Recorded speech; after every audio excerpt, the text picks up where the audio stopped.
जैसा कि हम सब लोग जानते हैं, हमारे देश का नाम भारत है।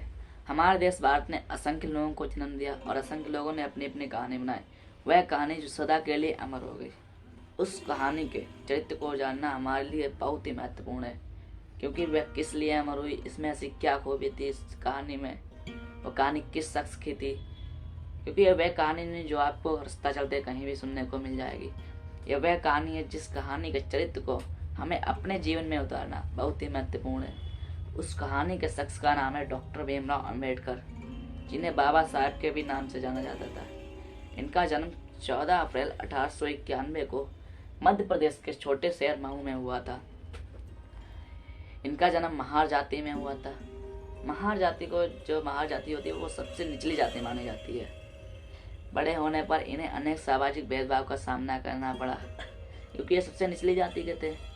इसलिए जो था इन्हें पढ़ने लिखने का अधिकार नहीं था। लेकिन इनके पिताजी थे वो अंग्रेज सैनिकों के यहाँ काम करते थे, तो इन्होंने अंग्रेजों से कैसे भी करके विनती की कि हमारे बेटे को स्कूल भेज दो। तो अंग्रेजों ने कहा ठीक है हम भेज देंगे। तो इनके पिता ने कहकर इन्हें स्कूल भिजवाया।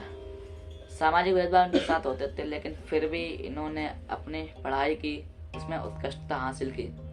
इन्होंने संयुक्त राज्य अमेरिका में लंदन ऑफ इकोनॉमिक्स तथा कोलंबिया विश्वविद्यालय सहित प्रतिष्ठानों में अर्थशास्त्र और कानून की डिग्री प्राप्त की थी। इनका सारा जीवन सामाजिक न्यायों की खोज और पीड़ित तथा हाशिए पर रहने वाले विशेषकर दलितों के उत्थान के लिए समर्पित था। जैसे आजकल के लोग हैं, हम लोग हैं, हमें क्या करने की दूसरे के लिए ज़रूरत है। हम तो आते हैं अपने घर पे चले जाते हैं, यहाँ आते हैं पढ़ाते हैं, खाना आना खाते हैं, अपने घर जाते हैं, अपने बीवी बच्चों के पास चले जाते हैं। लेकिन उन्होंने ये कुछ नहीं सोचा। उन्होंने अपने देश के लिए सोचा। एक है गोडवेल, जिसमें महिलाओं को पढ़ने का अधिकार है। इनके गुरु, इन्होंने अपना गुरु सर जी कौन थे, फुले जी को माना था, जिनकी पत्नी सावित्रीबाई फुले ने पहला कन्या इंटर कॉलेज खोला था, जिसमें लड़कियों की पढ़ाई के लिए सुविधा थी। इन्होंने जाति व्यवस्था के उन्मूलन तथा अस्पृश्यता के उन्मूलन पर वकालत की। इनके प्रयासों से ही मंदिर प्रवेश आंदोलन शुरू हुआ, जिसका उद्देश्य दलितों को हिंदू मंदिरों में प्रवेश तथा प्रवेश करने का अधिकार सुनिश्चित करना था, जो कि जात आधारित भेदभाव को मिटाने की तरफ एक महत्वपूर्ण कदम था। डॉक्टर भीमराव अंबेडकर के महत्वपूर्ण योगदानों में से एक योगदान, क्योंकि इन्होंने संविधान समिति के रूप में, संविधान मसौदा समिति के अध्यक्ष के रूप में कार्य किया था, जो कि इन्होंने संविधान में बहुत ही महत्वपूर्ण भूमिका निभाई थी। इन्होंने संविधान मसौदा समिति के अध्यक्ष के रूप में कार्य किया था।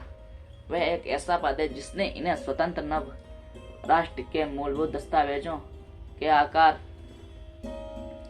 को अनुमति दी, जिससे उसके क्या मतलब कि कानून लिखे, कैसा किसके लिए अधिकार है क्या नहीं है, ये इनको प्रदान थे कि ये क्या क्या लिख सकते हैं उसमें।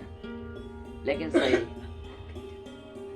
इन्होंने एक समावेशी, न्यायपूर्ण तथा लोकतांत्रिक भारत के लिए इनका संविधान महत्वपूर्ण सिद्धांतों से परिलक्षित था। जैसे कि उसमें कोई ना तो मिस्टेक थी, उसकी जो बातें सही थी सब सही थी, और जिसमें कानून के समक्ष समानता तथा विधानसभाओं में अनुसूचित जनजाति तथा अनुसूचित जाति के लिए सीटों का आरक्षण तथा असभ्यता का निश्चय शामिल था, कि आप किसी के साथ भेदभाव तो कर नहीं सकते, आप इसे ना तो पढ़ने से रोक सकते हैं ना तो लिखने से रोक सकते हैं। यदि संविधान ना होता तो हमारा देश उन्नति ना कर पाता, और जो दलित लोग थे, पिछड़े वर्ग लोग थे, निचली जाति के लोग थे, उनको उनका हक नहीं मिल पाता। पढ़ने लिखने का अधिकार, दवाई का अधिकार, ये सारे अधिकार संविधान में इन्होंने अपने संविधान में लिखे हुए हैं। क्योंकि किसी भी देश को सुचारू रूप से चलाने के लिए संविधान की आवश्यकता होती है।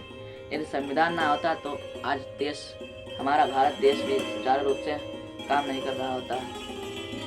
ये थे हमारे डॉक्टर भीमराव अंबेडकर, जिन्होंने देश के लिए एक नहीं बहुत से अनेक कार्य किए हैं। आधे तो पता भी नहीं है उन्होंने क्या क्या किया हम लोगों के लिए।